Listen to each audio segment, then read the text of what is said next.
I'll make it easier, it don't matter where you are. Bonjour à toutes et à tous, la Team Kiefer, j'espère que vous allez bien.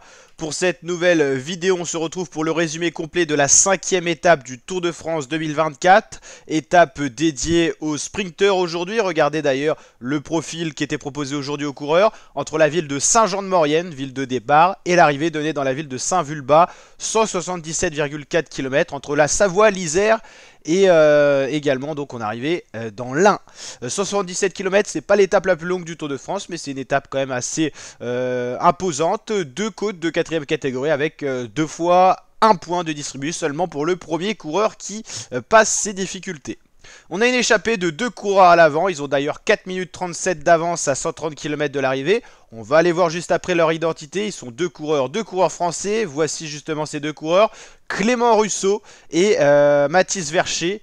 Vercher pour la Total Energy et groupe AFDJ pour Clément Russo. Le duo français à 3 minutes d'avance du peloton à 79 km de l'arrivée. Dans la première difficulté de la journée, la côte du Cheval Blanc, où un point sera attribué pour celui qui franchira cette difficulté en tête. Petite côte par rapport à ce qu'on a eu dans ce début de Tour de France, assez montagneux au final.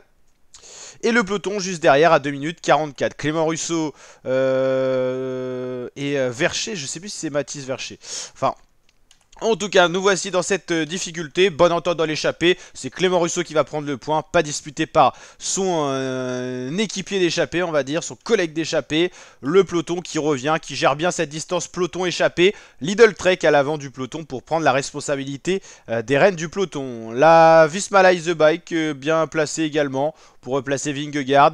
42 km, on ne se fait pas d'illusions, plus que 32 secondes. Les échappés vont être repris dans la dernière difficulté de la journée. Le peloton n'a pas pris de risque et veut un sprint massif pour cette étape. Les sprinteurs veulent être à la fête ce soir. On voit d'ailleurs ici Tobias Johansen qui va aller prendre le point du grimpeur. Lui qui veut conforter son maillot de meilleur grimpeur qu'il ne porte pas, vu qu'il porte d'ailleurs le maillot vert par procuration, je crois. Et donc maillot vert prioritaire au maillot à poids, donc il ne peut pas porter son maillot à poids. Petit souci mécanique pour Bissegger, ça va repartir. La UAE aux avant-postes, David Gaudu qui était à l'attaque hier à l'arrière lui. Ça se replace pour toutes les équipes de leaders. C'est l'objectif des 3 derniers kilomètres, arriver dans les 3 derniers kilomètres sans encombre, sans cassure, sans chute, pour ne pas perdre de temps en général. Je vous rappelle qu'à partir de 3 km, les temps ne sont plus décomptés. C'est une ligne d'arrivée virtuelle où si vous êtes lâché après les 3 km, vous serez compté dans le même temps que vous étiez au 3e kilomètre avant l'arrivée. C'est pour ça qu'on voit Tadej Pogacar, le maillot jaune à l'avant, replacé par ses équipiers UAE. On voit aussi les équipiers de Vingegaard le replacer, son petit gabarit avec Vingegaard, on le reconnaît bien. Passage des ronds-points sans chute, c'est nerveux mais ça s'étire.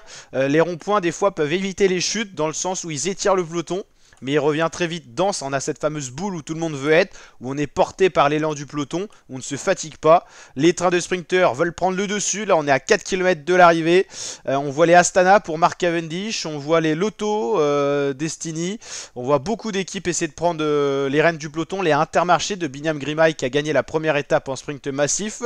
Beaucoup de monde veulent être à l'avant, mais tout le monde ne peut pas passer. Pour l'instant, c'est les Lotto Soudal avec Victor Kampenardt, compris les rênes du peloton. C'est pour Arnaud Delis, le Belge. Les Astana de Cavendish sont bien là aussi. Les Lidl Trek de Pedersen sont également aux avant-postes. On aperçoit Cofidis pour Brian Cocard, seulement un coureur pour le placer.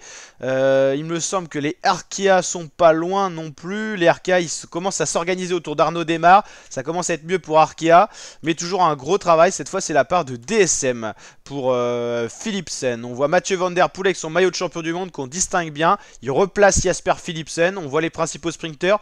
Philipsen dans la route Van Der Poel. Cavendish qui cherche son équipier, Binyam Girmay qui est un peu loin, le gagnant du premier sprint de ce Tour de France 2024. On est à 500 mètres de l'arrivée, les poissons pilotes vont laisser place aux sprinteurs. On voit que les Lidl Trek lancent un peu tôt. Ici, ça lance également un peu tôt pour ce sprinter là. Pour on va y arriver. Education First, ça doit être Magnus Cort Nielsen. Je vois pas un autre coureur essayer le sprint. C'est un petit peu répandu à gauche et à droite de la route. À droite, on reconnaît Mark Cavendish. À gauche, je reconnais pas forcément le gabarit. On a Philipsen qui est là. Non, Philipsen il est là.